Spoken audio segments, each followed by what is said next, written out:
Hey, what's up, fellas? It's the 17th of January. It's a cold, gray, rainy, windy day here in El Paso, Texas, which is pretty strange. I just had the third visitor to my home this morning. I'm not sure what time it is, so I'm going to roll by and check the time. I'll just roll out here and check the time.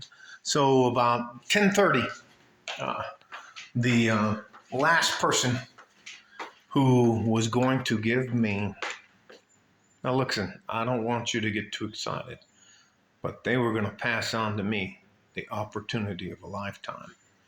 Um, I don't know if you guys know much about people in the real estate market, but I'm not going out in the rain. Show you there. There's the pool. It's raining. Can't see the mountain. Well, you can kind of see the mountains, but I'm not getting out there. It's raining. It's cold. It's that bone cold. I don't know how to tell you that, and it probably makes me seem old, but it is what it is. So, two of these guys and the girl, two of these guys live in Las Cruces, New Mexico, which is just north of us, about 35 miles away. You know, I swear to God. Anyways, I'm just getting the stand for the phone. So, anyways, if you haven't been paying attention, I'll give you a brief brush up and then we'll just straight up move on. What has happened is, the Federal Reserve has raised the interest rate. So back when I refinanced my home, I went from a 4.79 interest rate to 2.2. 2.20 interest rate. So anyways,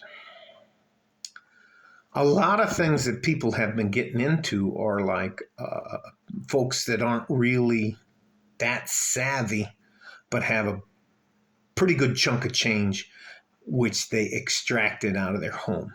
Now,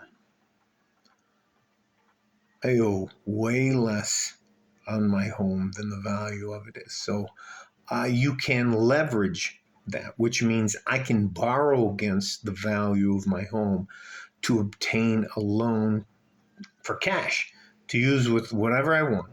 And what these three people have done is use that to buy a property and flip it. Now, 6 months ago, 12 months ago, 18 months ago, they were living large. And what I didn't understand about them is almost everything they had in their lives, which made them look like fucking ballers, they leased or rented. The homes they were living in, were rented.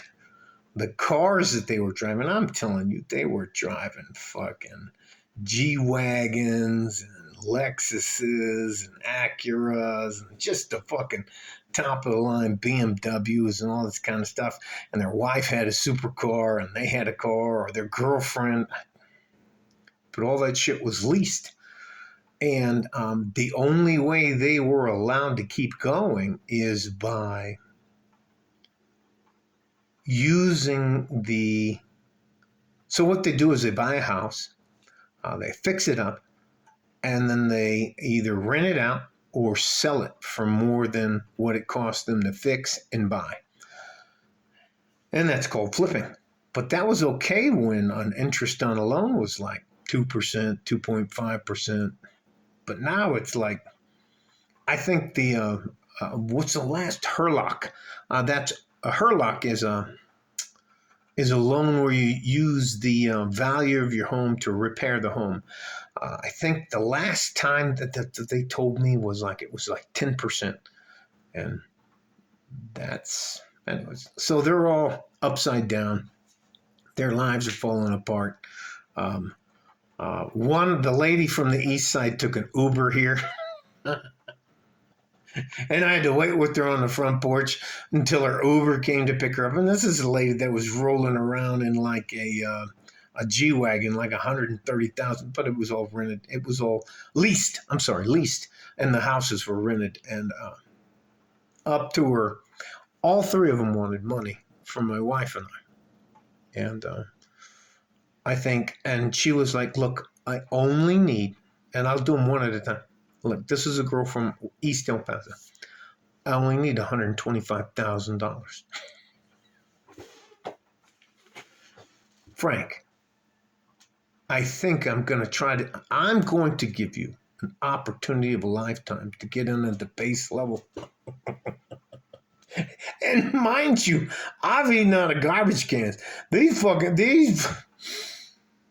They're what we call, you can get yourself, and listen, uh, if you get into the real estate market, you have to understand repair costs. You have to deal with good, honest contractors, and you have to pay them what they're worth. So I'm going to just let all that stuff go. So she's going to let me in. My wife and I. Now, mind you, my wife pays half. My money's my money. Her money's her money. The money that we pool is our money. And she just, almost said her name. It's going to let us in at the ground level. You know what? We can get a piece. She'll give us for $100 and some odd $1,000. She'll give us 2.5%. I just fucking matter. And you should have seen her face and how upset she was when I told her, no, thank you. No, I'm not interested at all. And here, and let me, and I walked her out and waited for her to have her Uber come pick her up at the front porch. What is the last thing she told me? This concludes our relationship. And I can't tell you how hard it was for me. I was just, and I said, all right, that's fine. Good luck to you. I can't tell you all the fucking smart ass shit I wanted to say to her. So then, maybe around 9 o'clock, the two guys from Las Cruces come down, and they are top of the line. Now, they would normally show up in a Lexus and an Acura. And I'm not talking, I'm just the fucking top of the line, all that kind of stuff. And what did they show up in? They showed up in a beat up Ford F-150. So I was like, oh, fuck, here we go again. Now, mind you, we've already gone through this once a day. So these guys are going to let me in on the new explosive real estate market in Las Cruces. And all they need is $225,000, and they're going to let me in for 5% of their. And I just, for me, I just let them self-flatulate and do whatever they needed to do. And then I was like, no, I'll pass. And they're like, well, what are you talking about? Well, you know what? I use drip stocks, bonds. I only invest in things I understand. I don't know much about flipping houses. I don't know much about contractors. I don't know about permits. I don't know about the law. I don't know about the contracts or anything. And I was like, nah, no thanks. I'm good. And they were a little more abrupt. Well, fine. If you can't take advantage of the opportunity of a lifetime, well, then just fuck it. And I don't want to fucking talk to you anymore. And I was like, yeah, okay. Bye-bye. It's fucking hilarious.